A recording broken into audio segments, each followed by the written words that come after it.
বাংলাদেশের বর্তমান পরিস্থিতির আলোকে দেশের ভবিষ্যৎ, এটা তো বললামই ভাই, ভবিষ্যৎ হলো যুদ্ধ। এবার কি নির্বাচন হবে না নির্ধারণ হবে আল্লাহ জানে। প্রস্তুতি নিতে হবে আপনাকে, নির্বাচন হলে যাতে আমি পাস করি। নির্বাচন হতে পারে, নির্বাচন না হলে যুদ্ধ লাগলে তখন হবে নির্ধারণ। তখন কি হবে? নির্ধারণ মানে যে রক্ত দিয়ে দেশকে রক্ষা করবে, দেশ আল্লাহ তার হাতে তুলে দেবে। বুঝেন নাই? জীবন দিয়ে যারা দেশটা রক্ষা করবে, দেশটা আল্লাহ তাদেরকে তুলে দিবেন। ৭১-এ যারা জীবন দিয়ে দেশটা রক্ষা করেছিল, পরবর্তীতে তারা দেশটা পেয়েছে। এখন আবার যারা 2024-এ রক্ত দিয়ে যারা দেশটা নিয়েছে, এখন তাদের হাতে। সামনে আবার বড় যুদ্ধ আসতেছে, তখন যারা জীবন দিয়ে এই দেশকে হেফাজত করবে, দেশটা আল্লাহ তাদেরকে দেবেন। তবে সামনে যুদ্ধেরই আশঙ্কা বড় বেশি। চতুর্দিকে আওয়াজ, আলোচনা, প্রোপাগান্ডা, বিশ্ব পরিস্থিতি তাই তো বলে, কোরআন হাদিস তাই বলে। আমার মনে হয় প্রশ্ন তো অনেক, এত তো আর জবাব দেওয়া সম্ভব না। রাত তো অনেক হয়ে গেছে। এরপরে তো আপনাদের কিছুই মনে থাকবে না। আমার মনে হয় শুধু বলতেই থাকা, শোনার জন্য এটা উচিত না। এখন রাত প্রায় কত, মানে 11:45। শীতকালের রাত 11:45, মানে বিশাল টাইম গেছে। তো আমি মনে হয় আজকে এখানে ইনশাল্লাহ ইতিরেখা টানবো।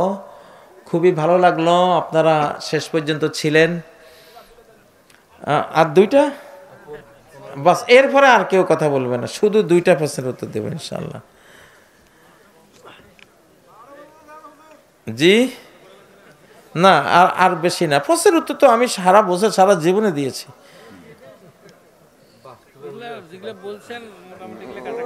মোটামুটি আপনাদের পাকিস্তানে একজন ব্যক্তি মোহাম্মদ বিন কাসিম, যাকে অনেকে ইমাম মাহদি দাবি করছে, কারণ তার অনেক স্বপ্ন সত্য হচ্ছে, তিনি কি মাহদি হতে পারেন? সত্যটা বলবেন ভাই।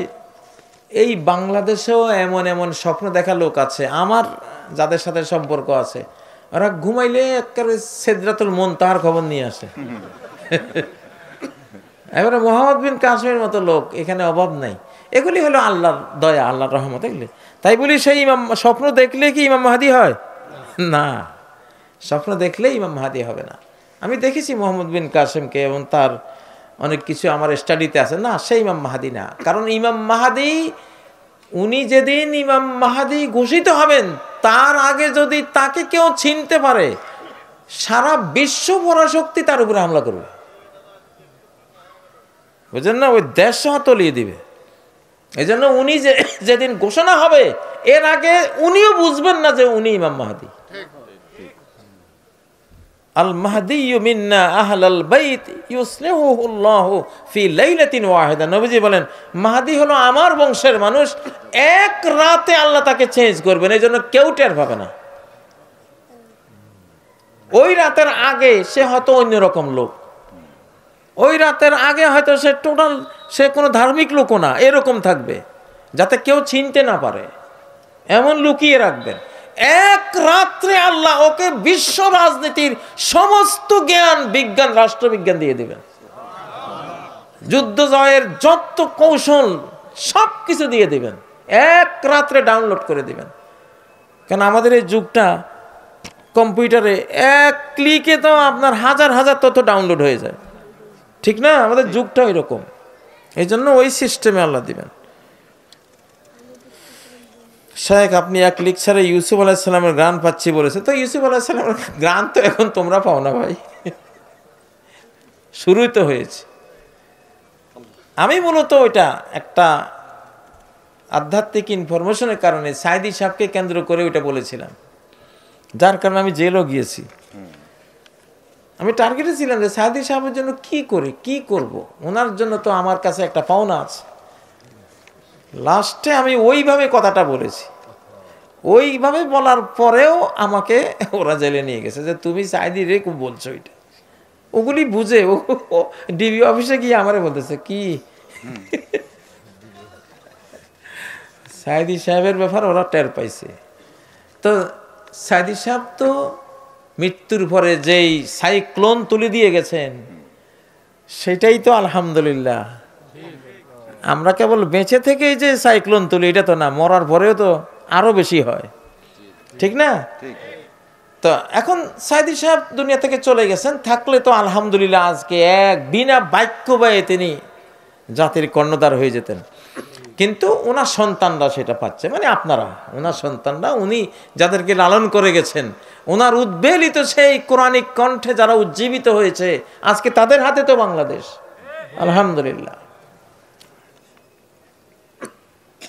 তো যাই হোক, দুইটা প্রশ্নের উত্তর দিলাম, আর উত্তর দেব না। এবার আমি মাহফিল আসলে বললাম না, একটা যুদ্ধ এরিয়া চিটাগাং আল্লাহ সেখানে নিয়েছেন, আরেক যুদ্ধ এরিয়া আপনাদের এই অঞ্চল এখানে আল্লাহ এনেছেন। তো এবার আসলে কনস্ট্রাকটিভ কাজের জন্য আমরা সমস্ত সময় ঢাকায় দিয়ে দিয়েছি। গঠনমূলক কাজ না করলে আমরা করেছি কি, বিগত 53 বছরে আমরা মাহফিলে থাকছি, আর মন্ত্রণালয়ে যত নাস্তিক, যত হারামখোর সবগুলি ওগুলি দখল করে আমাদেরকে শেষ করে দিয়েছে। এইবার এই জন্য সিদ্ধান্ত নিয়েছে, না এই ভুল তো আর করব না, এবার আসি মন্ত্রণালয়। আমি প্রায় সপ্তাহে 2-3 দিন চাই ওখানে গেলে, বিশাল বিশাল কাজ হয় আলহামদুলিল্লাহ। আমরা ভালোর জন্য যাই, জাতির জন্য যাই, নিজের জন্য তো যাই না। তো এই জন্য আমাদেরকে এবার আপনারা মাহফিলে দাওয়াত দিবেন না, দাওয়াত দিলে দেশের ক্ষতি হবে। আমরা একটু গঠনমূলক কাজ, আমি piece international school, piece international college, piece international university, ইনশাল্লাহ এগুলির শাখা একটা রংপুরে দেব। আপনাদের মধ্যে 10 তলা বিল্ডিং যারা আছে, পিস ইন্টারন্যাশনাল স্কুল থেকে শুরু করব, piece international college, piece international university, ওটা আমরা ঢাকায় করতেছি ইনশাল্লাহ। তবে রংপুর মেইন টাউনে একটা বসাবো, 10 তলা বিল্ডিং লাগবে, বড় বিল্ডিং লাগবে, এবং কিছু ইনভেস্টর লাগবে। তারপরে তো আল্লাহর রহমতে একবার রানিং হয়ে গেলে তখন তো সব দিক থেকে আপনারা উপকৃত হবেন ইনশাল্লাহ। এমন একটা ইসলামিক স্কুল সারা বাংলাদেশ থেকে দাবি আসতেছে, আমরা অনুমোদন নিয়েছি আলহামদুলিল্লাহ, সরকারিভাবে অনুমোদিত হয়েছে, এটার সব কিছু আমরা নিয়েছি। তো এই গঠনমূলক কাজগুলি না করলে তো হবে না, এগুলি করা আমাদের সময়। তো আজকে এখানেই বক্তব্য শেষ করলাম। আল্লাহ তাআলা আমাকে ছোট্ট একটা মাদ্রাসা নিয়ে এসেছেন। কেন মাদ্রাসা ছোট্ট হলে কি হবে, এগুলি ইউনিভার্সিটিগুলির বাবা, এগুলি কোরআনের প্রতিষ্ঠান। এই যে 5 জন হাফেজকে পাগড়ি দিয়েছি, আল্লাহু আকবার, কত বড় জিনিস, কত বড় জিনিস। কোরআনের একটা মক্তব্য ইউনিভার্সিটির চেয়ে বড় সম্মানের।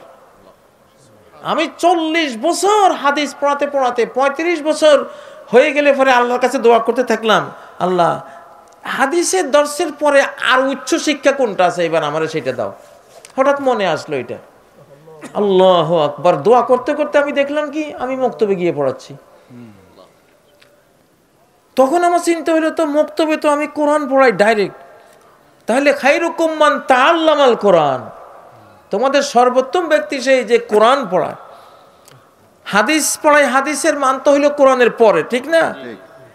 পরে আমি 6000 মক্তব তৈরি করেছি আলহামদুলিল্লাহ। এই মক্তবে আমার বিশাল এক জীবনের পর্ব গেছে, এখন আবার শুরু করবো। আপনাদের রংপুরে এখনো আছে আমার এই মক্তবগুলি।